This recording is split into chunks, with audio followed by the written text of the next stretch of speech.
যারা এই উদ্ধার কাজে রয়েছিলেন তারাই মূলত এই মুহূর্তে আছেন এবং তারা বিভিন্নভাবে একটু আগে যেহেতু উদ্ধার কার্যক্রম চালাচ্ছিল সেই কার্যক্রমগুলো আমরা একটু আগে দেখতে পাচ্ছিলাম যে এখন ধ্বংসাবশেষটি কিন্তু নেই। তবে এখানে যারা এসেছেন তারা কিন্তু হতবিহ্বল। তারা জানাচ্ছিলেন যে অনেকের স্বজন, একটু আগেই একজন আসছিলেন, তিনি তার সন্তানকে এখন পর্যন্ত কিন্তু খুঁজে পাননি। তিনি বিভিন্ন জায়গায় খোঁজাখুঁজি করছেন, বিভিন্ন হাসপাতালেও খোঁজাখুঁজি করছেন, তারপরেও এখানে এসেছেন। অনেকের ধারণা যারা আসলে এখানে উদ্ধার তৎপরতা চালিয়েছে তাদের সাথে কথা হয়েছিল যে আপনি জানেন যে এই যে হায়দার আলী ভবনটি, সেটির সম্মুখভাগে যখন এই প্রশিক্ষণ বিমানটি ভূপতিত হয় তখন তার মধ্যে আসলে অনেক শিশু যদি করিডোরে বারান্দায় থাকে তাদের অবস্থা কি হয়েছিল শেষ মুহূর্তে সেটি জানাটা একটু বিশদ কষ্টের। এবং সেখানে আমরা দেখেছি যে প্রায় এই সম্মুখভাগে নিচের অংশে কিন্তু অনেকখানি গর্ত করে বিমানটি ঠিক ভিতরে ঢুকে গিয়েছিল প্রশিক্ষণ বিমানটি। এই যে এখনই একটি ধ্বংসস্তূপ দেখছেন, যেটি অর্থাৎ ধ্বংসাবশেষ দেখছেন, এমন করে আসলে এর আগেও একটি গাড়ি নেওয়া হয়েছিল এবং প্রত্যেকটি সেই ধ্বংসাবশেষগুলো সেটি আসলে এখন পর্যন্ত স্মরণ হচ্ছে। তবে একটি কথা একটু জানিয়ে রাখতে চাই, এখনও কিন্তু অনেকের দেহাবশেষ কিন্তু খণ্ড খণ্ড করে মিলছে, সেটি কিন্তু একটি আশঙ্কাজনক ব্যাপার।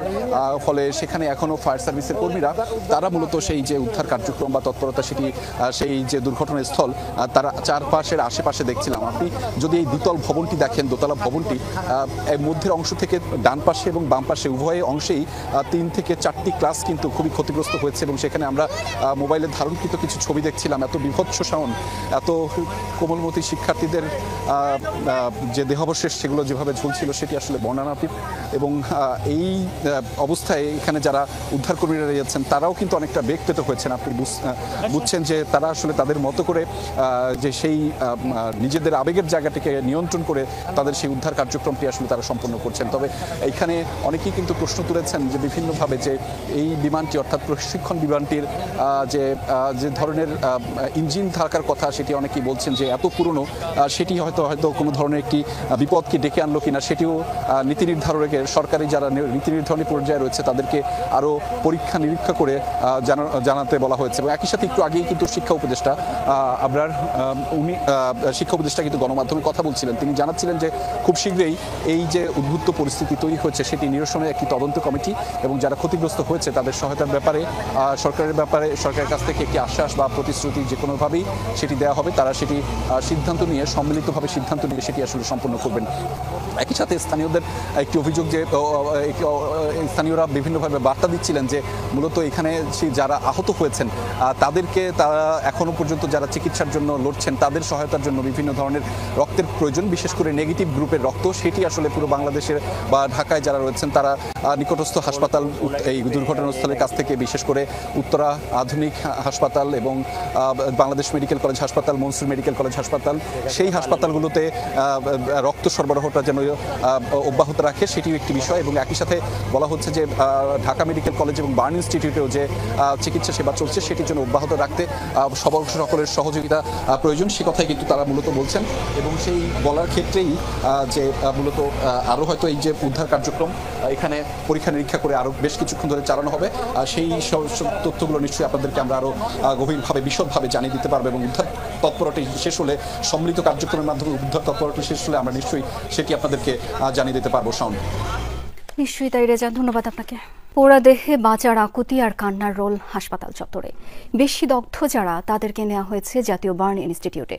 এর বাইরে প্রায় 150 জনকে ভর্তি করা হয়েছে ঘটনাস্থলের অপেক্ষাকৃত কাছে উত্তরের কয়েকটি হাসপাতালে। যেখান থেকে খবর পেয়েছেন ছুটে গেছেন আহতদের দেখতে। স্বজন, চিকিৎসক, স্বেচ্ছাসেবী সবার প্রাণপণ চেষ্টা প্রিয় একটি প্রাণ জাগিয়ে তোলার। আদরের ধন হয়তো বেঁচে আছে, এই আশায় হাসপাতালে সন্তানকে এনেছেন বাবা, কিন্তু তার আগেই নিথর 3য় শ্রেণী পড়ুয়া জুনায়েদ হাসান। বাবা বলে ডাকবে না সে আর। বিধ্বস্ত বিমানের আগুনে পোড়া আহতদের শুরুতেই উত্তরার বিভিন্ন হাসপাতালে নেওয়া হয়। একের পর এক অ্যাম্বুলেন্সে আসতে থাকে আহত শিক্ষার্থীরা। যাদের উপর বিমানটা ক্র্যাশ করছে অনেকেই এটার হাত পা ছন্ন বিচ্ছন্ন। ছোট ভাই ও এখানে বার্ন হয়েছে, পুড়ে গেছে। ওর বার্নের যে চিকিৎসাটা একটা এক্সট্রিম পর্যায়ে দেওয়ার মতো আসলে আমাদের সক্ষমতাটা একটু ক্ষীণ। দুপুরের দিকে জাতীয় বার্ন ইনস্টিটিউটেও নেওয়া হয় আহতদের। কোমলমতিদের অনেকের দেহই তখন নিস্তেজ। কেউ কেউ পোড়া দেহে আকুতি জানাচ্ছিলেন বাঁচার। কান্নায় ভারী হয়ে ওঠে হাসপাতাল চত্বর। এখন আইসিইউতে আছে, বলেছে যে আরো 1-2 ঘন্টা পরে টাইম লাগবে, তখন যেতে বলেছে। ছোট বাচ্চা বেশি, আমাদের ওটা প্রাইমারি সেকশন, স্কুল সেকশন ছিল, ওখানে কেজি 1 থেকে 5-6 এইসব স্টুডেন্টস আছে। আমার হাতে যে ছিল তার 95% তো পড়া গেছে, আর আমার সাথে আমার একটা ভাগ্নি আসছিল, ওর 20% পড়ছে, আর আরেকজনকে দুজনকে আশঙ্কাজনকভাবে আইসিইউতে রাখছে। এতটুকু জীবনে কতটাই বা দেখা হলো পৃথিবী। আহতদের সুস্থ করতে তাই চিকিৎসকদের আপ্রাণ চেষ্টা। তবে 9 থেকে 13 বছর বয়সী অধিকাংশেরই শরীর পুড়েছে 60% বেশি। এটা বড় ধরনের দুর্ঘটনা, বড় ধরনের ঘটনা, যেটাকে আমরা চেষ্টা করছি আমাদের সর্বোচ্চ সামর্থ্য দিয়ে, সব বিশেষজ্ঞরা চেষ্টা করছে, এবং ঢাকা মেডিকেল কলেজও আসলে এর পাশে আছে।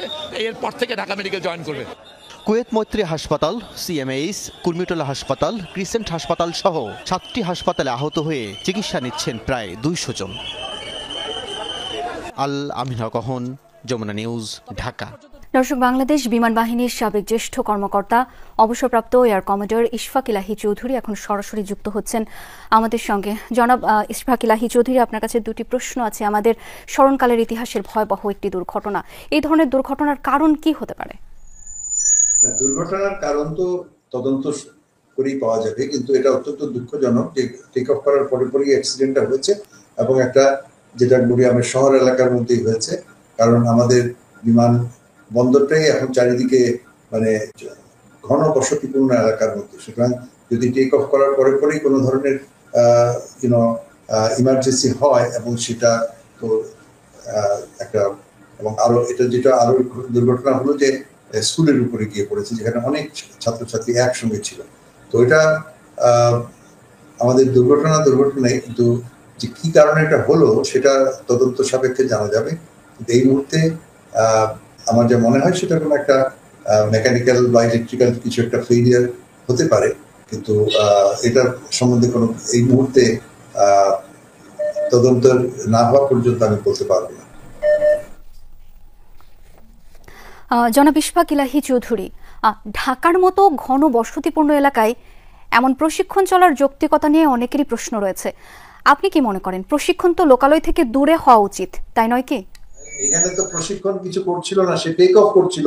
প্রশিক্ষণ এলাকায় আমাদের যে প্রশিক্ষণ এলাকা সেটা হচ্ছে ওই ঘাটা মধুপুরের ওখানে রসুলপুর রেঞ্জে যাচ্ছিল, কিন্তু টেক অফের পরে পরেই তো ঘটনা ঘটলো। টেক অফ তো আপনাকে রানওয়ে দিয়ে করতে হবে, তাই না? রানওয়ে থেকেই টেক অফ করতে হবে, রানওয়ে থেকে টেক অফ করলেই তো উত্তরা থেকে তারপরে দিয়াবাড়ির এখানে এটার উপর দিয়ে ফ্লাই করে যেতে হবে। ল্যান্ড করতে গেলেও এই দিক দিয়েই ল্যান্ড করে, এবং সারাটা দিন শুধুমাত্র বিমান বাহিনীর প্লেন না, সমস্ত প্লেনই আমাদের টেক অফ করে এবং ল্যান্ড করে এই দিক দিয়ে। এবং দক্ষিণে যদি টেক অফ করতো তাহলে আবার নিকুঞ্জ হয়ে, আপনার বাড়িধারা হয়ে, গুলশান হয়ে, রামপুরা হয়ে প্লেনগুলো চলে যায়, তাই না? সুতরাং এই আশেপাশে যদি শহর থাকে এবং টেক অফ বা ল্যান্ডিং এর ঠিক আগেই যদি ঘটনা ঘটে, তাহলে তো এই আপনি এলাকাটাই এইভাবে গড়ে উঠেছে। আমাদের ধীরে ধীরে শহর বেড়ে যাওয়াতে আমাদের এই বিমানবন্দর এখন চারিদিকে আপনার জনবসতিপূর্ণ এলাকা দিয়ে বেষ্টিত, যেটা আইডিয়ালি হওয়া উচিত নয়, কিন্তু সেবাইতে হয়েছে। কারণ এই বিমানবন্দরটাই তো আমাদের হয়েছিল প্রায় আপনার 60-70 বছর আগে, 1960 সালের দিকে, 62 সালের দিকে এটা হয়েছিল। তো এখন তো ঠিক আছে না? বিষয়টি পরিষ্কার করে বলবার জন্য ধন্যবাদ আপনাকে জনাব ইশফাক ইলাহি চৌধুরী, আপনাকে অসংখ্য ধন্যবাদ আমাদেরকে সময় দেওয়ার জন্য। রাজধানীর উত্তরায় মাইলস্টোন স্কুল অ্যান্ড কলেজ ক্যাম্পাসে বিমান বাহিনীর একটি প্রশিক্ষণ যুদ্ধ বিমান বিধ্বস্ত হওয়ার ঘটনার ব্যাখ্যা দিয়েছে আন্তঃবাহিনী জনসংযোগ পরিদপ্তর আইএসপিআর। বিকেলে সংবাদ মাধ্যমে আইএসপিআর এর পরিচালকের পক্ষে সহকারী পরিচালক আয়শা সিদ্দিকার পাঠানো সংবাদ বিজ্ঞপ্তিতে এই ব্যাখ্যা জানানো হয়। বিজ্ঞপ্তিতে বলা হয়, বাংলাদেশ বিমান বাহিনীর একটি FT-7 বিজিআই যুদ্ধ বিমান নিয়মিত প্রশিক্ষণের অংশ হিসেবে আজ দুপুর 1:06 উড্ডয়নের পর যান্ত্রিক ত্রুটির সম্মুখীন হয়। দুর্ঘটনা মোকাবেলায় এবং বড় ধরনের ক্ষয়ক্ষতি এড়াতে উক্ত বিমানের